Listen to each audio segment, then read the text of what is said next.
తాకట్లో ఉన్న మీ బంగారాన్ని విడిపించి ఆ రోజు ఆన్లైన్ రేటుకి కొంటాం. Sharma gold company.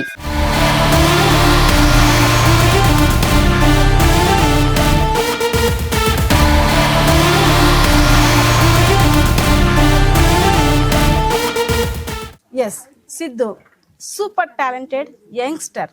గత 2 రోజులుగా ఎవరి సిద్ధు, ఏ ఊరి సిద్ధు ఇది? అసలు డిప్యూటీ సీఎం ఈ అబ్బాయి చేసిన రథాన్ని ఎందుకు ఎక్కారు? రథం రథం అని అంటున్నాను కదా, అతను చేసిన రథాన్ని మీరు విజువల్లో చూడొచ్చు.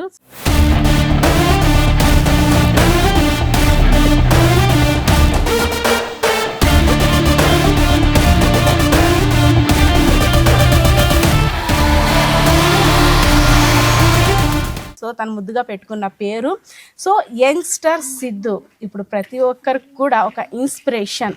ఎందుకంటే సిద్ధులో అంటే కటౌట్ చూసి కొన్ని నమ్మేయాలి. చూడడానికి సన్నంగా ఇలా ఉన్నాడు, కానీ మనోడు చేతిలో ఉంది చూడండి టాలెంటు.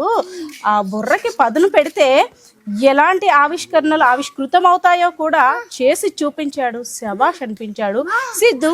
హాయ్, ఏంటి మీ ఊరు రావడానికి? ఏంటి బాబు ఆ రూటు? అసలు రావడానికి కూడా చాలా ఇబ్బందిగా ఉంది. బురద అంటే సింగిల్ గా రావాలన్నా భయం, 2 వీలర్లో రావాలన్నా కొంచెం ఇబ్బందికరంగానే ఉంది. ఎప్పుడు ఇలానే ఉంటుందా? ఎప్పుడు ఇలానే ఉంటుంది మేడం. ఇంక ఇది జస్ట్ నార్మల్. ఒకవేళ నైట్ పూట వచ్చినా లేకపోతే వర్షంలో వచ్చినా చాలా ఇబ్బందిగా ఉంటుంది. ఇది విజయనగరం జిల్లా బొబ్బిలి నియోజకవర్గం తెర్ల మండలం పోనివలస పంచాయతీ కొత్త వలస గ్రామం. అందులో అందులో అందులో అందులో అందులో ఇంత అంటే ఇక్కడ ఒక వజ్రం ఉందన్నమాట. ఈ వజ్రం ఒక కొత్త సైకిల్ ని తయారు చేసింది. కొత్త సైకిల్ ఏం కాదు, కానీ ఒక వినూత్నమైన స్టైల్లో తయారు చేస్తుంది. సో అది ఎలా ఉపయోగపడుతుంది, ఎవరి కోసం చేశాడు, అసలు ఎందుకు తయారు చేయాల్సి వచ్చింది? సిద్ధు ఏంటి అసలు ఇక్కడ సైకిల్ ఏంటి, అక్కడికి వెళ్ళడం ఏంటి, నువ్వు తయారు చేసిన నువ్వు పెట్టిన పేరేంటి? రథం. రథం మన యాసలోని రథం. ఆ రథాన్ని తీసుకురా అంటారు కదా. సో ఆ రథం మీద డిప్యూటీ సీఎం పవన్ కళ్యాణ్ గారు విహరించడం ఏంటి? నువ్వు అసలు సోషల్ మీడియాలోని నువ్వు ఇప్పుడు ఒక యంగ్స్టర్, సూపర్ టాలెంటెడ్ యంగ్స్టర్ గా అసలు ఏంటి హీరో అయిపోయి ఓవర్ నైట్ లోని. సిద్ధు ఒక హీరో. విజయనగరం వజ్రం అంటే 1 కాదు 2 కాదు, చాలా. అంటే మా ఊరు అబ్బాయి కాబట్టి చాలా ప్రౌడ్ గా నేను కూడా చెప్తున్నాను. సిద్ధు అసలు ఇక్కడ నుండి అక్కడ డిప్యూటీ సీఎం వరకు ఎలా వెళ్ళగలిగావు? ఛాన్స్ ఎలా వచ్చింది? ఎస్ అక్క, నేను రాజం జీసీఎస్ఆర్ కాలేజ్లో చదువుతున్నాను. సో ఇక్కడ నుంచి అక్కడికి దాదాపు 17 కిలోమీటర్స్ డిస్టెన్స్ అయితే ఉంటుంది. ఇందులో 3 కిలోమీటర్స్ మేము మా సెంటర్ వరకు నడాలి ఫస్ట్. సో దారి చాలా ఇబ్బందిగా ఉంటది. సెంటర్ అంటే ఇప్పుడు అక్కడ శిలాపలకంలా ఉంది. ఎస్ అక్క, పెరుమాలి వరకు నడాలి. అక్కడ వరకు నడిచి ఎస్ అక్క, నడిచి అక్కడ నుంచి ఆటో ఆర్ బస్కి వెళ్ళాలి. సో ఆ ఆటో ఆర్ బస్సు కూడా ఛార్జీలు చాలా ఎక్కువ ఉంటాయి. సో వెళ్ళాలంటే చాలా ఇబ్బందిగా ఉందని నేను ఎలక్ట్రిక్ సైకిల్ అయితే తయారు చేయడం జరిగింది. ఈ ఎలక్ట్రిక్ సైకిల్ తయారు చేసిన తర్వాత చాలా మంది అటెన్షన్ గ్రాప్ చేసింది. సో దాని ద్వారా ఇన్స్టాగ్రామ్, ట్విట్టర్ వీటిలో ట్రెండ్ అయింది. సో అలాగే పవన్ కళ్యాణ్ గారి వరకు వెళ్ళింది. సో అతను కూడా చూసి అతని పార్టీ కార్యాలయంలోకి పిలిచారు. సో పిలిచి అక్కడైతే నన్ను ఎంకరేజ్ చేయడం అయితే జరిగింది. పేరు వినగానే పవన్ కళ్యాణ్ గారు అంటే డిప్యూటీ సీఎం గారు రాగానే సిద్ధు సిద్ధరాయ్ హా హా అంటే అంటే అది గుర్తొచ్చిందని అన్నారు కూడా. ఏమన్నారు? సేమ్ డైలాగే అన్నారు అక్క. ఎలా అనిపించింది అప్పుడు? చాలా ప్రౌడ్ గా ఫీల్ అయ్యానక్క. అంటే అదృష్టం చేసుకున్నానేమో అనిపించింది. మనం ఎప్పుడు మూవీస్ లో చూసి ఆయన సూపర్ హీరో, పవర్ స్టార్. అదేవిధంగా ఇప్పుడు అంటే డిప్యూటీ సీఎం హోదాలో ఆయన ఒక పొలిటీషియన్. సో ఈ రెండు కలిపి అంటే ఒక పర్సన్ ఎవరో ఎప్పటి నుండి చూస్తామో అని ప్లాన్స్ చేసుకుని ఎవరికి దక్కని అదృష్టం నువ్వు డైరెక్ట్గా వెళ్ళి కలిసి అసలు ఆ టైంలోని ఎలా అనిపించింది? నీ అంటే మనసులోని ఒక కుతూహలం, ఒక ఇంటెన్షన్ బయటకు చెప్పలేనమాట. గర్వంగా నేనేనా, కళ, నిజమా, ఇవన్నీ క్వశ్చన్స్ మన ముందు వస్తుంటే ఆబ్వియస్లీ వచ్చాయక్క. అండ్ నాకు కూడా ఇది ఒక కళ అనిపించింది. అంటే డిప్యూటీ సీఎం గారు నన్ను అతనే ఫోన్ చేసి పిలవడం, అక్కడికి వెళ్ళిన తర్వాత రిసీవ్ చేసుకునే విధానం, అక్కడ మాట్లాడడం, అలాగే నన్ను వెనక్కి ఎక్కించుకుని తిప్పే విధానం అంతా చాలా హ్యాపీగా అనిపించింది అక్క. అది మాటల్లో చెప్పలేదు. ఎవరు డ్రైవ్ చేశారు? నువ్వా CM? Pawan Kalyan sir drive చేశారు. పవన్ కళ్యాణ్ సార్ అంటే వెనకాతల కూర్చున్నావు, నీ రథం మీద నువ్వు కూర్చున్నావు. ఓకే, అంటే అక్కడ వరకు వెళ్ళావు కదా, వెళ్ళిన తర్వాత అంటే నీకు ఏమనిపించింది? ఫ్యూచర్ అంటే మనం కష్టపడి ఏదైనా సాధిస్తే అనుకున్నది సాధిస్తే ఫలితాలు ఎలా ఉంటాయి అనిపించింది నీకు? ఎస్ అక్క, ఆబ్వియస్లీ మనం కష్టపడితే దానికి ఖచ్చితంగా ప్రతిఫలం అయితే ఉంటుంది. అంటే నేను ఇది సైకిల్ చేసి అప్రాక్సిమేట్లీ ఒక 4 months అయితే అయ్యింది. ఫస్ట్ ఇనీషియల్లో నాకు ఎవరి నుంచి సపోర్ట్ లేదు. దాని తర్వాత ఒక మీడియా గుర్తించింది, అలా పేపర్లో మీడియాలో అలా ట్రెండ్ అయ్యి పవన్ కళ్యాణ్ సార్ వరకు వెళ్ళడం జరిగింది. సో ఇంట్లోనే ఎవరెవరు ఉంటారంటే నేను వచ్చేసరికి ఇందులో అమ్మ ఎవరో ఏంటో నాకేం అర్థం కావట్లేదు, ఎవరెవరు ఉంటారు? యాక్చువల్లీ ఇక్కడ మా అమ్మ నాన్న ఉన్నారు అక్క. మా అమ్మ నాన్న తమిళనాడులో వలస వెళ్ళారు. సో అక్కడ పని చేస్తారు. సో ఇక్కడ నేను మా అమ్మమ్మ మా పిన్ని వాళ్ళ ఇంటి దగ్గర ఉంటాను. అమ్మ నాన్న వలస కార్మికులు అంటే చెన్నై వెళ్ళి రేపు కష్టపడి అక్కడ వచ్చిన సొమ్ముని వచ్చిన డబ్బుని కూలి నాలిని మీకోసం కష్టపడుతున్నారు. సో ఎవరి దగ్గర ఉంటావు మరి నువ్వు? నేను మా అమ్మమ్మ మా పిన్ని దగ్గర ఉంటాను. ఇందాక మేము వచ్చేటప్పుడు ఈమె కదా మా పిన్ని అమ్మమ్మ ఇద్దరు, అంటే వీళ్ళే నిన్ను చూసుకుంటున్నారు. నువ్వు ఇంకెవరు ఉంటారు? నేను మా చెల్లి ఇంకో చెల్లి ఉంటాం అక్క. చెల్లి కూడా ఇక్కడే. మీ ఇద్దరిని కూడా అమ్మ నాన్న అంటే ఒక ఆడపిల్లని అబ్బాయిని ఇక్కడ వదిలి వెళ్ళి కష్టపడుతున్నారంటే మన సిద్ధు యొక్క ఫ్యామిలీ బ్యాక్గ్రౌండ్ ఫైనాన్షియల్ సపోర్ట్ ఏ విధంగా ఉంటుందో మనకు అర్థమవుతుంది కదా. సాధారణంగా పిల్లలు పొద్దున్న వెళ్ళి సాయంత్రం లేట్గా వస్తేనే తల్లిదండ్రులు విలువలు ఆడిపోతుంటాం. అలాంటిది ఇద్దరు పేరెంట్స్ కూడా పక్కన లేరు. కానీ మన సిద్ధు అవన్నీ కూడా అంటే కష్టాలని దిగమింతూ అమ్మ నాన్న పక్కన లేకపోయినా సరే వాళ్ళ సపోర్ట్తో ఇన్స్పిరేషన్గా తీసుకొని సో చాలా టాలెంటెడ్ కదా మనం. సిద్ధు అనిపిస్తుందా ఒక్కొక్కసారి అంటే అమ్మ నాన్న ఇంత కష్టపడుతున్నారు కదా, వాళ్ళకి నేను ఎలా ప్రూవ్ చేసుకోవాలి, ఎలా వాళ్ళకి అంటే నేను ఒక కష్టపడి నేను ఒక పొజిషన్కి రావాలి అని ఎప్పుడైనా అనిపిస్తుంటుందా? ఎస్ అక్క, ఫస్ట్ ఆఫ్ ఆల్ నాకు జాబుల మీద ఏమి ఇంట్రెస్ట్ ఉండదు అక్క. అంటే స్టార్ట్ చేయాలని ఆశ. సో ఆల్రెడీ అది స్టార్ట్ చేసాము. సో స్టార్ట్ చేసిన తర్వాత దాన్ని సక్సెస్ఫుల్లీ 30 days రన్ చేసి 100 hours కూడా కంప్లీట్ చేసాము. సో అది ఇన్వెస్టర్స్ ఎవరు మాకు అందలేదు. సో ఇన్వెస్ట్మెంట్ కూడా ఎక్కువ లేదని అది హోల్డ్లో పెట్టాము. అది పవన్ కళ్యాణ్ సార్తో కూడా డిస్కస్ చేసాము. సో దాని గురించి ఫండింగ్ కూడా ఇప్పిస్తామన్నారు. సో వన్స్ ఆ ఫండింగ్ వచ్చాక మళ్ళీ ఇది రీస్టార్ట్ చేసే అవకాశం సంబంధించి గ్రో అప్ ఏదో స్టార్ట్ చేసినట్టున్నారు. ఎస్ అక్క, అది ఇప్పుడు మన పెద్ద సిటీస్లో లైక్ హైదరాబాద్, ముంబై అక్కడ ఉండే బ్లింకిట్, జెప్టో ఆ టైప్లో. సో ఇక్కడ మాకు విజయనగరం, శ్రీకాకుళం ఈ 2 జిల్లాల్లో ఇలాంటి సర్వీస్ లేదు. సో ఇలాంటి సర్వీస్ని మేము ఎందుకు ప్రొవైడ్ చేయకూడదని స్టార్ట్ చేసాం అక్క.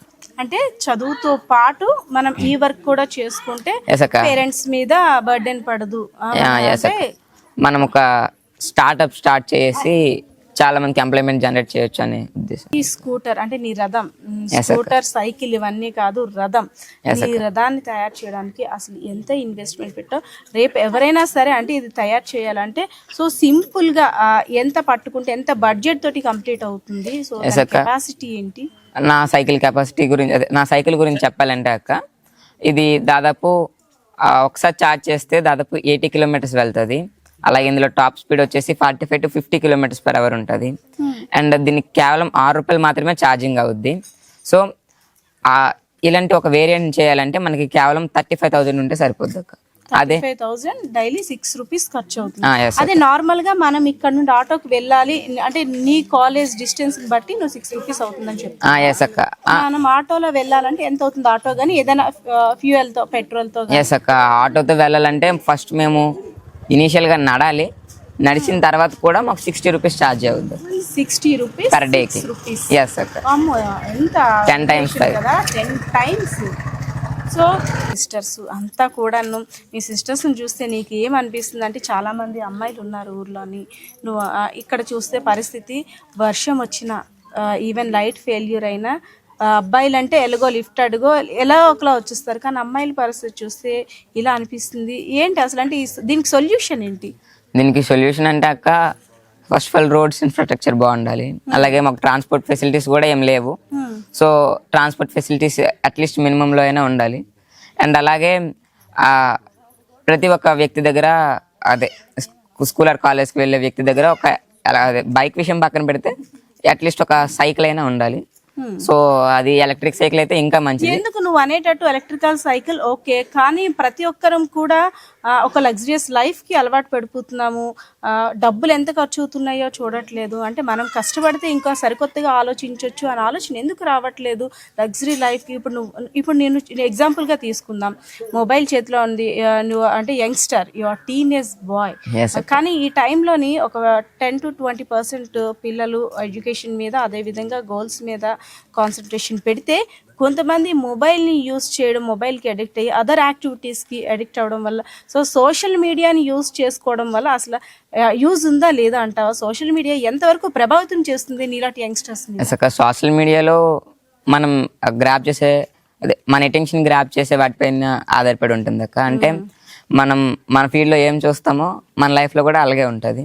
సో మనం అందులో మామూలు వేవి చూడకుండా అందులో నాలెడ్జ్ గెయిన్ చేసుకొని అది ప్రాక్టికల్గా పెట్టగలిగితే ఎవరైనా చేయొచ్చు అక్క. మా పిన్ని గారు, సిద్ధు వాళ్ళ పిన్ని గారు, మీ అబ్బాయి గురించి ఇంకేం చెప్తారు? మరి అది చెప్పడానికి నాకు నోరు రావడం లేదు. దిష్టి పడిపోద్ది అబ్బాయి మీద, అంతేనా? అలాగే నిజమే. సిద్ధు ఒక ఎనర్జెటిక్ యంగ్స్టర్ అనమాట. స్టడీస్తో అంటే ఇంట్లో ఉన్న పరిస్థితిని అర్థం చేసుకొని స్టడీస్ మీద కాన్సన్ట్రేషనే కాకుండా తను ఇందాక ఒక మాట చెప్పాడు, నాకు అయితే చాలా ఆలోచింపజేసింది. కేవలం చదువు ఆఫ్టర్ ఉద్యోగం అదొక్కటే ఆలోచిస్తారు మ్యాక్సిమం 70%. కానీ సిద్ధు ఆలోచించింది ఏంటంటే, కాదు అంటే ఉద్యోగం మాత్రమే లైఫ్ కాదు, ఎందుకు మనం 10 మందికి బిజినెస్లా పెట్టి లేదంటే స్టార్టప్ చేస్తూ ఎంప్లాయ్మెంట్ మనం ఎందుకు ఇవ్వకూడదు? మనం కూడా కొత్తగా ఆలోచిస్తే, వినూత్నంగా ఆలోచిస్తే ఇంకా మరి సరికొత్త ప్రాజెక్ట్స్ ముందుకు వస్తాయి కదా.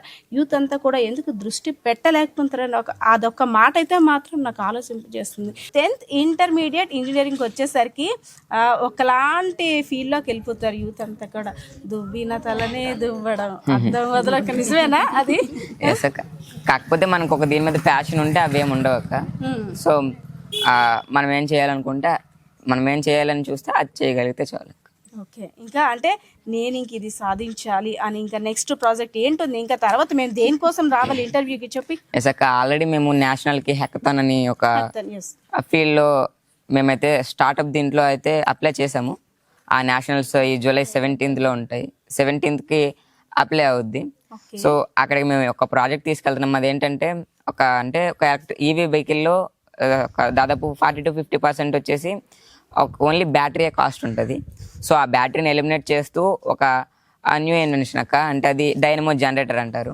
సో ఆ డైనమో జనరేటర్ని యూజ్ చేసి ఒక వెహికల్కి అసలు ఛార్జింగ్ పెట్టకుండానే రన్ చేయగలిగే కెపాసిటీ తయారు చేస్తున్నాం అక్క. సో అదేంటంటే మనం అసలు ఛార్జింగ్ పెట్టకుండా మనం ఇన్ఫినిటీ కిలోమీటర్స్ తిరగవచ్చు అక్క. ఇన్ కేస్ ఆఫ్ ఆ జనరేటర్లో ఏదైనా పోయేంత వరకు మనం ఛార్జింగ్ పెట్టకుండా తిరగవచ్చు. అలాగే దాన్ని మొబైల్తో కంట్రోల్ చూసుకునే విధంగా, అలాగే అది సెల్ఫ్గా బ్యాలెన్స్, అంటే ఒక యాక్సిడెంట్ జరగకుండా, అంటే ఏదైనా ముందుకు వస్తే ఆటోమేటిక్గా బ్రేక్ పట్టేలా, అలాగే అది పడిపోకుండా, గుద్దినా సరే ఆ వెహికల్ పడిపోకుండా సెల్ఫ్గా బ్యాలెన్స్ అయ్యేలా గ్రయోస్కోపిక్ టెక్నాలజీ కూడా చేస్తున్నాం అక్క. వామ్మో, అంటే ఒకటి కాదు ఇంకా మున్ముందు చాలా మనం చూడబోతున్నాము. వినూత్నమైన ఆవిష్కరణలకి అంటే తను శ్రీకారం చుట్టాడనే చెప్పుకోవచ్చు. కొత్త కొత్త ప్రాజెక్ట్స్ తోటి ముందుకు వస్తాడు.